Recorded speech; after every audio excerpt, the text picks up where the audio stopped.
তো আজকে আমার বাড়িতে কিছু স্পেশাল লোকজন আসছে, মানে খুবই স্পেশাল তারা আমার কাছে। আর এই ফার্স্ট টাইম আমার ফ্ল্যাটে তারা আসছে, তো এটা আমার কাছে খুবই মানে এক্সাইটেড একটা ব্যাপার। তো কারা আসছে তোমাদের আমি বললাম না, এখন তোমরা নিশ্চয়ই দেখতে পাবে, ব্লগটা পুরোটা দেখো। আর মানে কুনাল অলরেডি বাজারে চলে গেছে সব কিছু আনতে, আর আমি এখন কিছু ঘরটার গুছিয়ে তারপর রান্না করব। তো ব্যাপারটা হচ্ছে আগের দিনও আমি এরকমই একটা ভ্লগ দিয়েছিলাম, তো সেখানে কিছু কিছু মানুষ, সবাই বেশিরভাগই ভালো কমেন্টই করেছে, বাট কেউ কেউ লিখেছে যে দিদি তুমি এত ভালোভাবে কথা বলছো, এটা তোমাকে মানাচ্ছে না। সো ব্যাপারটা কি জানো তো, আমি না ভালোভাবেই কথা বলি, বাট কিছু সময় মনে হয় কিছু মানুষ সেটা ডিজার্ভ করে, তাই জন্য তখন বাজে হয়ে যায়, আর তখন তাদের মনে হয় যে আমি খারাপ। তো যাই হোক, সেটাতে তো আমার কিছু করার নেই। তো তোমাদের আমার যে ওই রুট সাইডটা বা যাই বলো না কেন, ফানি সাইডটা, সেটাই ভালো লাগে। আমার রুমটা পরিষ্কার করতে কিন্তু আমার তার থেকেও বেশি ভালো লাগে। তো যাই হোক, আমার রুমটা মোটামুটি ক্লিন হয়ে গেছে। আর আজকে যে প্ল্যানটা ছিল সেটা একদমই সাডেন একটা প্ল্যান ছিল, বিকজ আমি একদম সকালে উঠেই আমি দেখলাম হঠাৎ আমার একটা কাজ ছিল, তো সেটা আমার আজকে হয়নি কিছু কারণে। তো আমি গ্রুপ আছে আমাদের একটা সবার, তো সেখানে মেসেজ করলাম যে তোরা কি আসবি আমার কিছু, সেটা আমি পরে বলছি কারা। তো ওরা বললো যে ঠিক আছে। তো ফাইনালি আমি রুম টুম গুছিয়ে ওদের জন্যই রান্নাবান্না শুরু করে দিয়েছি। বেসিক্যালি কী হয়, আমি না কোনো দিন এসব করিনি, তো আমি এসব জানি না খুব একটা রান্নাবান্না, বাট আমি মানে মোটামুটি যেটা বেসিক সেটা জানি। এবার অনেকে দেখছি লিখেছো যে এটা এটা এরম করে করে না, নতুন কি অনেকে লিখেছে যে ভালো হয়নি দেখেই বোঝা যাচ্ছে রান্নাটা। তো তাদেরকে বলি ভাই আমি সত্যি রান্নাবান্না জানি না, বাট আমি যতটুকুনি জানি আমি করার চেষ্টা করি। ইভেন আমার হাজব্যান্ডও আমাকে সবসময় বলে যে তুমি একা একা পারবে না, তুমি একা একা পারবে না, আমি রান্নার লোক, বা যেটা হয় আর কি, যে একটা কাউকে দরকার হয় বাসন টাসন মাজার জন্য। তো আমি সবসময় বলি যে না থাক, দরকার নেই। কারণ কি, সেই ব্যাপারটা হয় না যে ঘরে বসে থেকে একদম সারাদিন পায়ের ওপর পা তুলে বসে লাস্টে আমি জিমে যাচ্ছি, ব্যাপারটা ওরকম হয়ে যাবে। তো এই জন্য আমি বলেছি যে থাক, যতটুকু দরকার আমি নিজেই করে নেবো, যতটুকুনি পারি আমি নিজেই করবো, কারণ অ্যাটলিস্ট আমার শিখতে তো হবে। আজকে পারছি না, বাট কালকে তো পারতে হবে, সবার তো আর সবসময় পরিস্থিতি এক থাকে না। তো এখানে হচ্ছে আমি চিকেনটা ম্যারিনেট করছি, মানে যে মশলাটা বানিয়েছিলাম সেটা দিয়েছি, এরপর দিলাম হলুদ গুঁড়ো, লঙ্কার গুঁড়ো, নুন, তারপর দিলাম ধনিয়া গুঁড়ো, জিরের গুঁড়ো, এছাড়াও দিয়েছিলাম মিট মশলা, গোলমরিচের গুঁড়ো, সব কিছু দিয়ে লাস্টে আমি দিয়েছিলাম সর্ষের তেল। মানে আমি যে চিকেনটা করছি এটা বেশ কিছুক্ষণ ম্যারিনেটে রাখলে জিনিসটা ভালো হয়। তো তার জন্য আমি অনেকক্ষণ ধরে এটা ম্যারিনেট করার জন্য সবার ফার্স্টে এটাকেই ম্যারিনেট করে তারপর রেখে দিলাম। লাস্টে দিয়ে দিলাম সর্ষের তেল। এবার এটাকে ভালো করে আমি মাখবো, মেখে বেশিরভাগ সময় কী হয়, আমি না হাতা বা খুন্তি দিয়ে কিছু একটা দিয়ে করি, কারণ কি আমি যখন মশলাটা বানাই তখন আমি ওখানে কাঁচা লঙ্কার পেস্টও বানিয়ে নিই, তো হাত আমার জলে, আমি জানি না, বাট আজকে আমার জল ছিল না, এই হাত দিয়ে মেখে নিয়েছি। আর এটা ভালো করে মেখে নেওয়ার পর আমার বর কিছু একটা বলছিল, যার জন্য আমি হাসছিলাম। তো তারপর এটা ঢাকনা দিয়ে রেখে এরপর করব মাছটা। এটা হলো কাতলা মাছ, আর ওই যে বললাম আমি আমার বর দুজনেই এই মাছটাই বেশি একটা মানে ভালো খাই আর কি, যাকে বলে। অন্য একটা মাছ খুব পছন্দ হয় না। তো কাতলা মাছটা আজকে আমি দই কাতলা করব, যার জন্য এর মধ্যে শুধু নুন আর গোলমরিচের গুঁড়ো দিয়ে আমি এটাকে মাখলাম।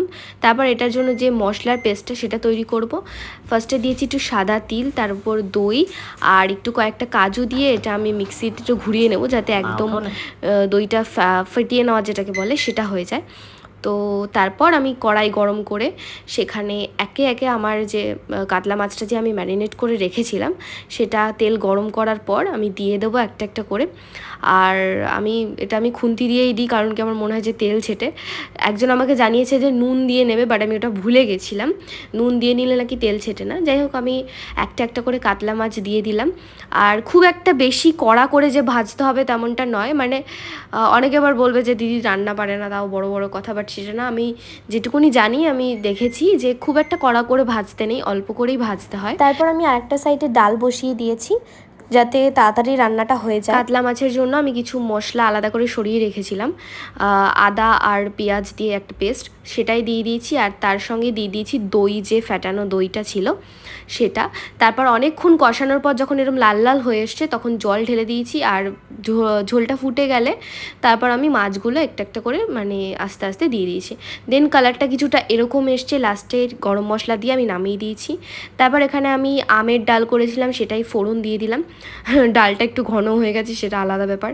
ওই যে বললাম খুব একটা আমি রান্না পারি না, বাট ট্রাই করি, যতটুকু পারি ট্রাই করি। তো এবার আমি ডালটা একটা পাত্রতে নামিয়ে নিলাম। এখানে ভাতটাও বসিয়ে দিয়েছি তোমাদের দেখানোর জন্য, জাস্ট এটা নাটক।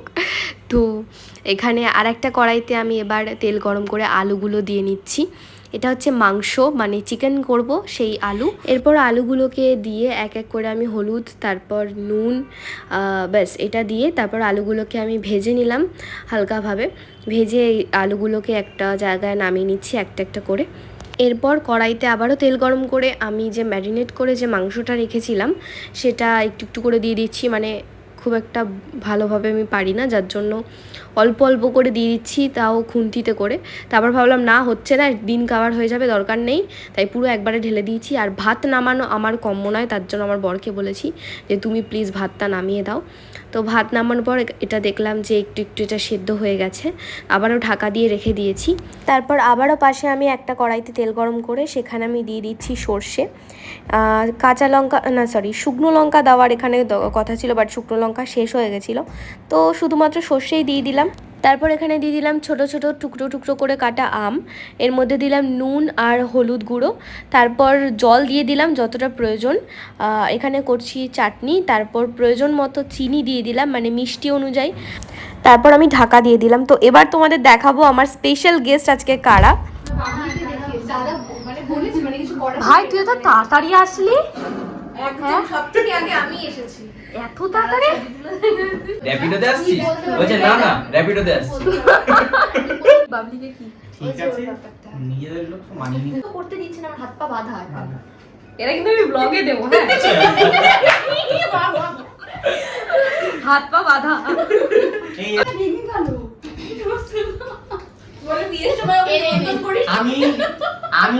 আমি মোটা হয়ে যাচ্ছি বলে আমার বউ আমাকে আইসক্রিম খেতে দিল না। ধরবে না ভাই পেটে, আমার দিকে দুটো খাচ্ছে, দুটো খাও খাও বলে পেটে ধরবে না ওর, কিন্তু দুটো খাচ্ছে। এই কি সিজন খাবে না ওনা কি আইসক্রিম ভালো হয় না? কে আইসক্রিম সবাই ভালোবাসে, হ্যাঁ মানুষই না আইসক্রিম সবাই ভালোবাসে। আমার ভালো লাগে না। আমার বিরিয়ানি, ফাস্ট ফুডে হ্যাঁ বিরিয়ানি। তাহলে এক কথায় আইসক্রিম। তুই তো তোর মমিতা মনীষা তোর আইসক্রিম ফেভারিট? কি বলিস ভাই, বিরিয়ানি ছাড়া আরে মানে পেট ভরে আইসক্রিম খেয়ে। হ্যাঁ কোনটা কি পেট ভরে? আচ্ছা তোর মমিতা? বিরিয়ানি। তোর আমার তো বিরিয়ানি, তোর মোমো। এই এটা অপশন ছিল তাহলে এটা আমার সবথেকে বেশি প্রিয়। কি মোমো? মোমো অপশনে কিছুই ছিল না। মানে আমি অপশন নিজে থেকে বেছে নিয়েছে। তোমার? আমি যেটা দেবো ওটাই ফেভারিট করে না নেব। না আমার হচ্ছে প্রিয় হচ্ছে প্রথম কথা ফুচকা, আর ফুচকা ভালো লাগে তোমাদের? হ্যাঁ হুম? ও তো আর দিদি ভালো বোর হাতে রান্না। সবে ভালো লাগে ওগুলো। আরে এটা দেখ এরকম। আচ্ছা খাবার কি ভালো হয়েছে? আমার কিন্তু বউ রান্না করেছে, এই যে আমার সেই বউ। ই বাবা রাত্রি যেন কি বলছিল, কি আমি বলছিলাম যে তুমি রান্না করেছো মনে হচ্ছে আমার। সমাজ ওটা মেনে নিতে পারছে না যে রান্নাটা আমার বউ করেছে। সমাজ না, ও সমাজের বাইরে পড়ে। না না আমার শালা একাই সমাজ। ও সমাজের বাইরে। কেন তুই জানো না? কেন এমন কি কাজ করেছে? কি জানি এমন কি কাজ করেছে জানো না, জানো না? তুইও জানিস না। সহজ ব্যাপার। সহজ ব্যাপার না। তুইও জানিস না আসলে। তো আজকে সারাদিন আমরা প্রচুর মজা করেছি, প্রচুর ভূতের মুভি দেখে একদম মজা করে হাসি ঠাট্টা করে। তো ওরা এখন বাড়ি চলে যাচ্ছে। যাই হোক আমার একটু খারাপ লাগছিল যখন চলে যাচ্ছিল। তো যাই হোক এদের পরিচয় তো দেওয়া হয়নি। এরা হচ্ছে আমার মানে ফ্রেন্ড সার্কেলে আমার খুব একটা বেশি বড় ফ্রেন্ড সার্কেল নেই, বাট যারা আছে ওরাই। আমরা সবাই মিলে আড্ডা মারি, মজা করি। তো বেশিরভাগ জনই আমার স্কুল ফ্রেন্ড এরা।